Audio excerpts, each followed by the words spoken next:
blighted by contaminated catches. Nearly 3 years after the Fukushima nuclear disaster polluted surrounding land and waterways, they can't convince customers their fish is safe, even though the authorities insist they're doing their level best to show they've got a grip on the problem. Alexei Reshevsky reports. Work doesn't stop in the port of Soma, despite being just a few kilometers from areas still ravaged by the 2011 tsunami and still contaminated by radiation. Seafood of all shapes and sizes lands here several times a day. Not only fish has traditionally been the integral part of the Japanese food culture, but also one of its prized exports. Last year alone, the exporting companies pocketed more than $2 billion. However, there are serious concerns now. This particular catch was made in the waters of the Fukushima nuclear power station. After it became known that hydraulic system at the Fukushima nuclear power plant was severely irradiated, fears grew that the contamination could be spreading into the Pacific. There are a significant contamination in the bottom sediment, especially in the pond and the river system, that we can find a very, very high concentration of the radiocesium accumulated. Fish factories around the Fukushima prefecture now have to take radiation measurements. But despite lab workers assuring us the fish was free of any harmful particles, we're taking samples from every catch we make, and if we ever find even slightest trace of radiation, we'll destroy the whole catch. So far there has been none. This fish is safe. And even the nuclear plant operator TEPCO standing firm that the nearby waters are clear of radiation.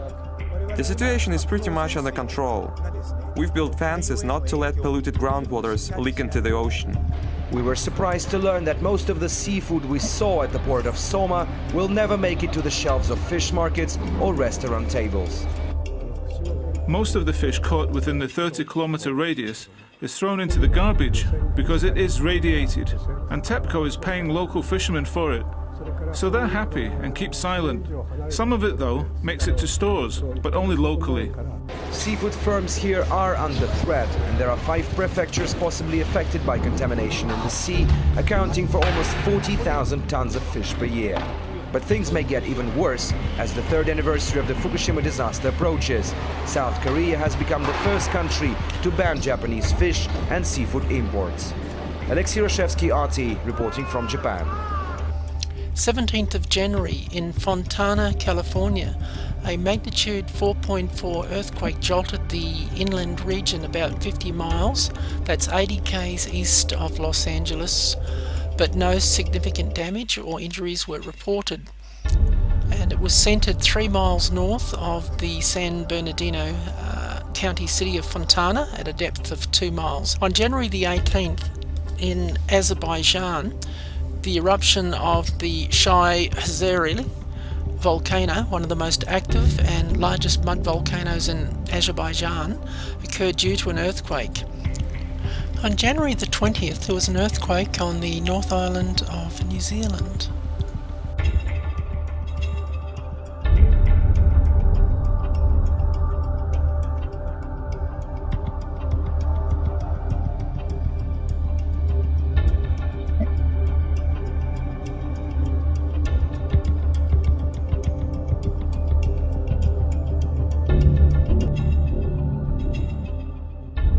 January the 21st, more than 30,000 Indonesians have fled their homes in the capital due to flooding that has left 5 dead, officials said on Sunday.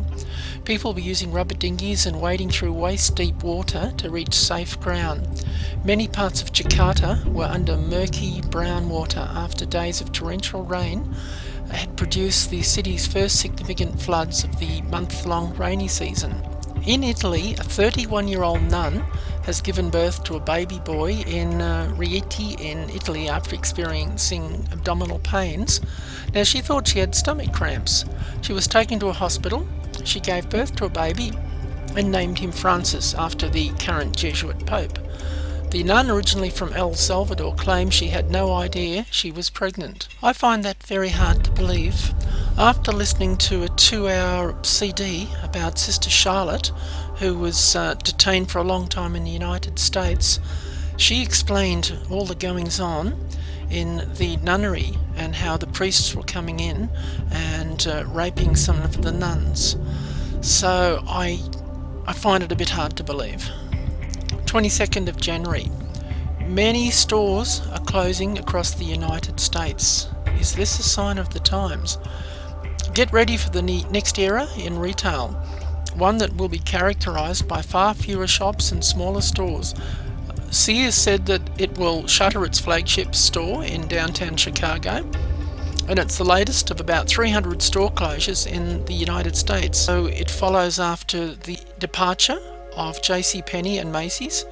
Now, further signs of cuts in the industry came when Target said that it will eliminate 475 jobs worldwide, including some at its Minnesota headquarters, and will not fill 700 empty positions. January the 23rd, it's been discovered that the Wheaties cereal contains many metal fragments that they can be levitated with a magnet.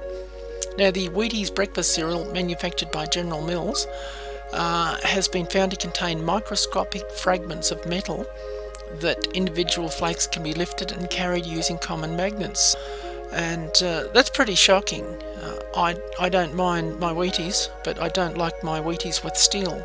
California is suffering the worst drought since records began 119 years ago.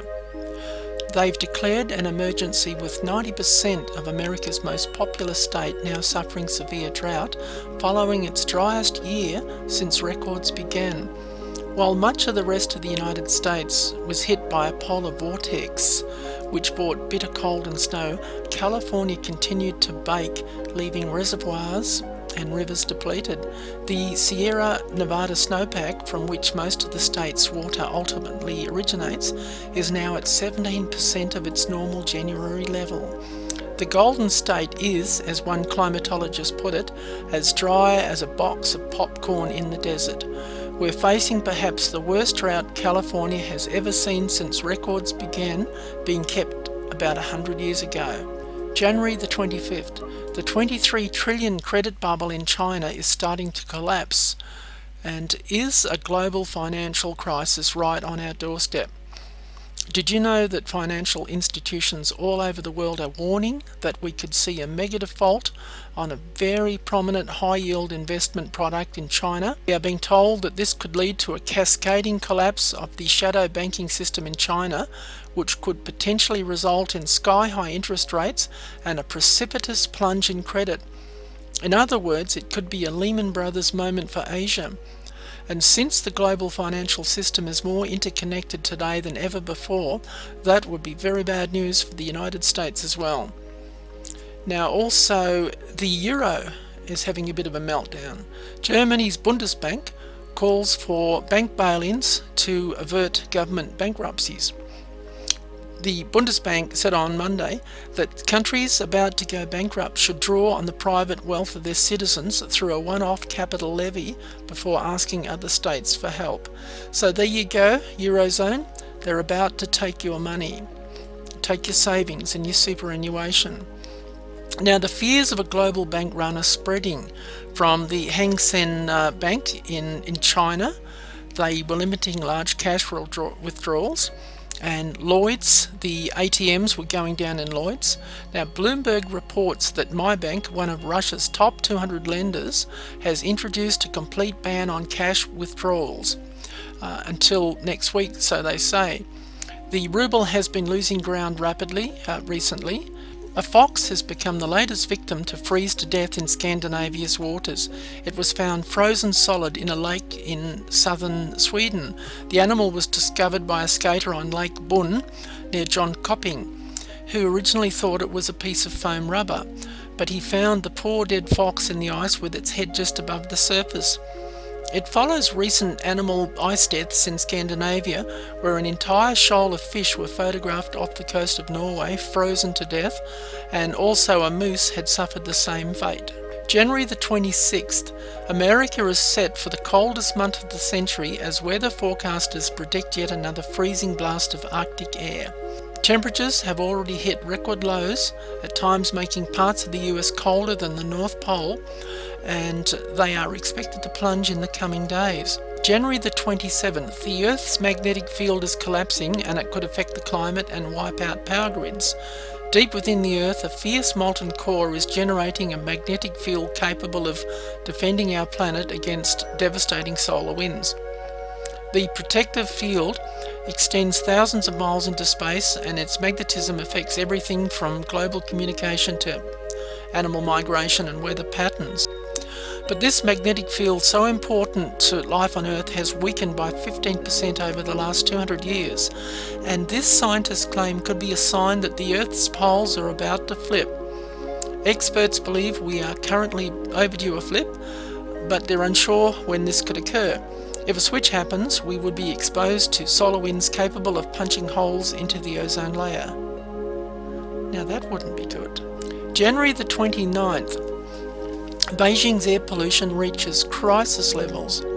China is the world's worst industrial polluter, spewing tons of toxins derived from man-made production into the air, soil and water at a steady rate. It has refused to comply with the same standards adopted by other leading nations of the world, and the level of pollutants is starting to catch up with China's residents who have to breathe it. Recent weeks have seen declarations of emergency, dangerous pollution, and workers and commuters commonly wear face masks to combat the often pungent odours and also the dust. The smog has reportedly worsened in the last couple of years, obscuring the skyline in major cities and severely limiting visibility. Now, the White House has warned that Barack Hussein Obama will bypass Congress and the American people in order to step up his year of action ahead of the midterm elections. His promise to openly violate the Constitution represents a historical moment that should not be missed. In the mid-1980s, a pastor in California who ran a Seventh-day Adventist end-time prophecy training centre had a shocking dream. His name was Elder Jack Darnell. He's now deceased. Here is the dream. It was the time when Jesus returned to earth in power and great glory. America had an African-American president when Jesus returned. He was tall and thin, had close-cropped hair and large ears. When elected, at first he was greatly beloved by the people, but then he became a terrible dictator. This is very profound and very prophetic.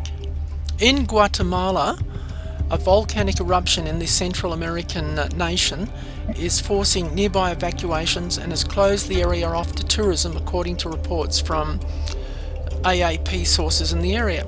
The volcano is located just south of Guatemala City. The Pacaya volcano has begun a constant lava flow down one side of the mountain that has caused the removal of local residents.